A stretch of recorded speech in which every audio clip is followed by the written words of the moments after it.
साई राम। मैं मीनाक्षी आप सभी लोगों का हार्दिक अभिनंदन करती हूँ साई अनुभूति चैनल में। और अनुभवों की श्रृंखला से एक और बहुत प्यारा और अनोखा सा अनुभव लेकर एक बार फिर से आप सभी लोगों के समक्ष उपस्थित हुई हूँ। लेकिन उससे पहले चलिए सभी लोग हाथ जोड़ते हैं और बाबा का जयकारा लगाते हैं। अनंत कोटि ब्रह्मांड नायक राजाधिराज योगी राज परम ब्रह्म श्री सच्चिदानंद सद्गुरु साईनाथ महाराज की जय। ओम साई राम। साथियों, आज जो अनुभव मैं बताने जा रही हूँ वो मोनिका जी का है और मोनिका जी है मुरादाबाद चंदोसी से। और जो ये अनुभव है, जब भी आप इस अनुभव को सुनेंगे तो आप वाकई मान जाएंगे कि बाबा अपने भक्तों के साथ कितनी अलग अलग तरह से लीलाएं करते हैं। कभी कभी तो किसी भक्त की एक इच्छा जो कि जाने अनजाने ही वो बाबा के समक्ष रख देता है और बाबा उसे किस तरह से पूरी करते हैं। आज का जो अनुभव है वो इसी चीज़ से रिलेटेड है। आज का अनुभव जब आप सुनेंगे तो आपको यकीन हो जाएगा कि बाबा वाकई ही ज़िंदगी का तख्ता पलट के रख देते हैं। बाबा एक रंग को राजा बना देते हैं। वक्त का कोई भरोसा नहीं कि बाबा कब हमारी ज़िंदगी में आ जाए और हमारी ज़िंदगी बदल के रख दें। तो चलिए शुरू करते हैं इनका प्यारा सा अनुभव। साथियों, ये कहती हैं 16 साल पहले ये इंडिया टुडे मैगज़ीन पढ़ रही थी। उसमें एक जगह लिखा हुआ था कि इटली में एक हीरोइन ने साईं बाबा का मंदिर बनाया। ये उस आर्टिकल से इतना प्रभावित हुई कि इन्हें लगा कि काश कि मैं भी बाबा का मंदिर बना पाती। इनके वक्त की उस कुछ क्षणों की जो फीलिंग थी वो पूरी डेडिकेशन के साथ थी बाबा के लिए। लेकिन ये बताती हैं कि ये बाबा को उस वक्त ना ज़्यादा मानती थी और ना ही ज़्यादा बाबा के बारे में जानती थी। ये कहती हैं कि वक्त बीतता है और बस हम भूल जाते हैं इस बात को। कुछ सालों बाद चंदोसी में एक बाबा का बड़ा साईं मंदिर बनने वाला था। तो वहाँ से कुछ लोग हमारे घर आए और उन्होंने बोला कि बाबा का मंदिर बन रहा है कि आप कुछ दान दीजिए। मेरे हस्बैंड भी थे तो उन्होंने बोला कि हम क्या दें। तो जो ट्रस्टी लोग थे उन्होंने बोला कि आप ऐसा करो कि बाबा की मूर्ति दे दो।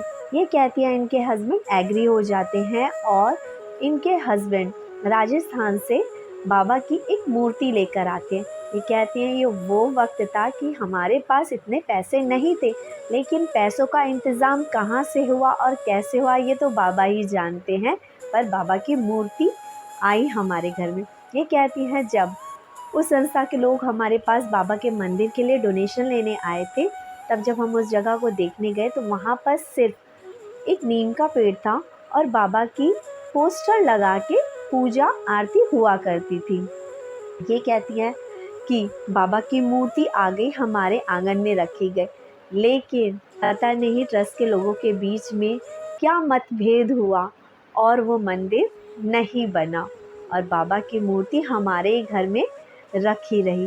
ये कहते हैं कि 1 साल तक मेरे घर में बाबा की वो मूर्ति है कि बाबा की मूर्ति हमने स्टोरेज रूम था हमारे पास, हमने वहाँ पर रख दी थी।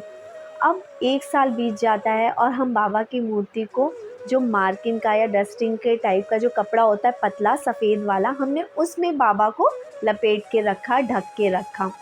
मैं और इनके हस्बैंड के मन में यह था कि या तो जब मंदिर बनेगा हम तब वहाँ पे स्थापना करा देंगे या हम कहीं किसी दूसरी जगह किसी दूसरे मंदिर में स्थापना करा देंगे। लेकिन बाबा को तो कुछ और मंजूर था। ये कहती हैं एक दिन मेरे हस्बैंड के मन में ऐसे ही विचार आया, क्यों ना जो ये हमारे घर का जो स्टोरेज रूम है हम इसको बाबा के मंदिर में तब्दील कर देते हैं और हम बाबा का मंदिर बना देते हैं। ये कहती हैं बाबा के मंदिर बनाने की हमारे मन में जो इच्छा जागी, हमारे हस्बैंड के मन में जो इच्छा जागी, तो फिर हमने शुरुआत की। बाबा का मंदिर बन के तैयार हो गया, बाबा की मूर्ति स्थापना होनी थी। ये कहती हैं मेरे हस्बैंड और हमारे मन में तो शिरडी जाके बाबा को निमंत्रण देने का था, लेकिन कुछ हालातों के रहते हम शिरडी तो नहीं जा पाए। लेकिन मेरे हस्बैंड के मन में विचार आया, जब 2 दिन ही रह गए थे मंदिर की जो मूर्ति थी उसकी प्राण प्रतिष्ठा के, तो मेरे हस्बैंड ने कहा कि मैं मुरादाबाद के मंदिर जा रहा हूँ और बाबा को वहाँ से बुला के लेकर आऊँगा, निमंत्रण देने जा रहा हूँ बाबा को। वो कार्ड लेकर मुरादाबाद के मंदिर में पहुँचते हैं और ये कहते हैं कि जब ये उस हॉल में पहुंचते हैं और कार्ड बाबा के चरणों में रखते हैं तो अंदर से एक आवाज़ आती है कि बाहर जाके देखो, चंदोसी से कोई बाबा को बुलाने आया है। ये इधर उधर देखते हैं और ये कहते हैं कि मैंने तो किसी को भी नहीं बताया था कि मैं यहाँ पर बाबा को बुलाने आ रहा हूँ या निमंत्रण देने आ रहा हूँ। इवन यहाँ पे मैंने किसी को कोई खबर नहीं की थी। मैं तो अचानक ही ऐसे मेरे मन में हुआ कि मुझे यहाँ से बाबा को निमंत्रण देना चाहिए और मैं आ गया।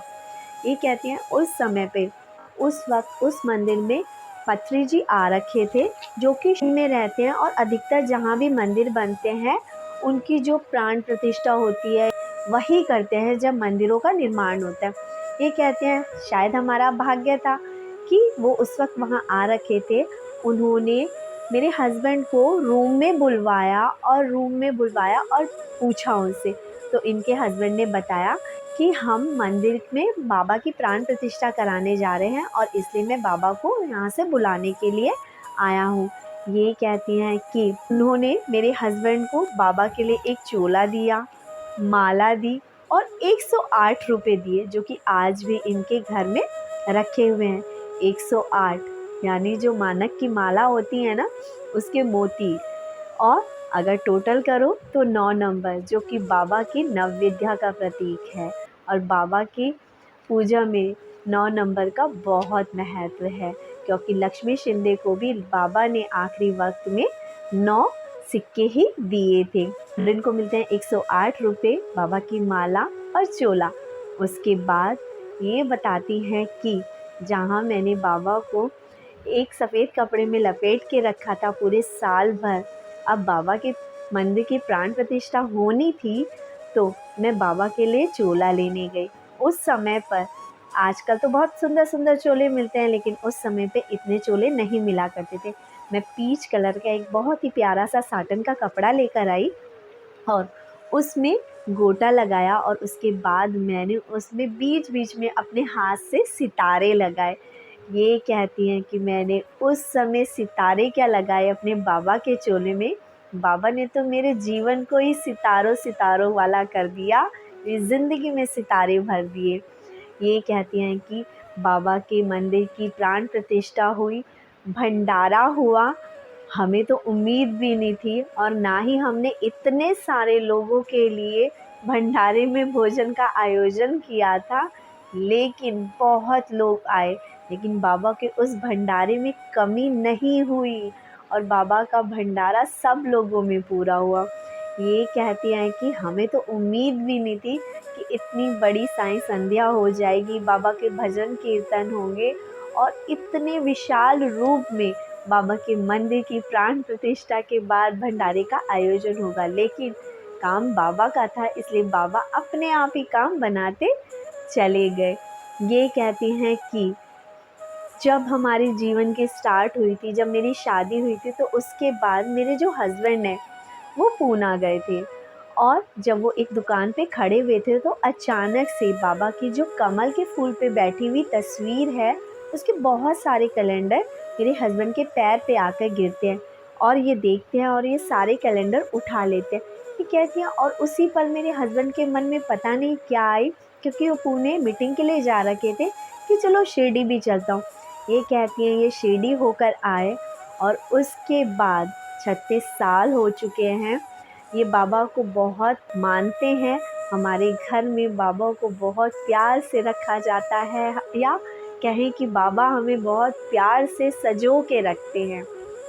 इसके अलावा ये बताती हैं कि दीदी, वक्त उस समय का ऐसा था जब हमारे जीवन की स्टार्टिंग ही थी, तो हमारे पास शिरडी जाने के लिए भी इतने पैसे नहीं होते थे। हमारी इकोनॉमिकली कंडीशन बहुत अच्छी नहीं थी, लेकिन फिर भी बाबा से जुड़ने के बाद आज तो ज़िंदगी में सितारे ही सितारे हैं। हाँ बिल्कुल, अभी आगे देखिए और क्या बताया इन्होंने। ये कहती हैं बाबा के मंदिर की स्थापना के बाद जो हमने कभी सोचा भी नहीं था, कि हम सोचते थे कि हम एक कमरे का अपना घर बनाएंगे, लेकिन बाबा ने हमारा डबल स्टोरी 5 कमरों का मकान बना दिया। बहुत सुंदर, जो कभी सोचा भी नहीं था, लग्जरी हाउस। इसके अलावा हमारा एक वेयर हाउस बना और जिसका नाम हमने श्रद्धा और सबूरी रखा। और हमारे घर का जो नाम है वो साईं कृपा है। ये कहती हैं कि शायद उस वक्त बाबा के चोले में जो सितारे सजोए थे ना, वो मेरी ज़िंदगी में छा गए, वो मेरी ज़िंदगी को सितारों में कर गए। ये कहते हैं कि मेरे हस्बैंड और 3 भाई थे, तो बंटवारे में प्रॉब्लम हो रही थी और सभी की तरफ से कोई ना कोई खड़ा था। ये कहती हैं मैंने कहा कि मैं किसी को नहीं बुलाऊंगी, मेरे लिए खड़े हैं ना बाबा, बस यही मेरे साथ है। ये कहते हैं कि एक तरफ नारायणी सेना थी और एक तरफ मेरे बाबा थे और 3 साल ये चीज़ चली, लेकिन बाबा ने सबके हक में जायज़ फ़ैसला करवाया। ये बताती हैं कि आज से 20 साल पहले जब इनका बच्चा 2 साल का था, तब ये लोग शिरडी गए थे अपने बच्चे को लेके। ये कहती हैं कि उस वक्त थोड़ी इकोनॉमिकली कंडीशन इतनी अच्छी नहीं थी, तो मैंने जोड़ तोड़ के कुछ पैसे इकट्ठे करके कि बाबा के लिए क्या ले जाएं, बाबा के लिए एक वुलन की चादर खरीदी, यानी एक शॉल खरीदा। ये कहती है जब हम समाधि मंदिर में गए तब हमें पता नहीं था कि ट्रस्ट में जाके जमा करानी होती है, उसके बाद बाबा को चढ़ती है।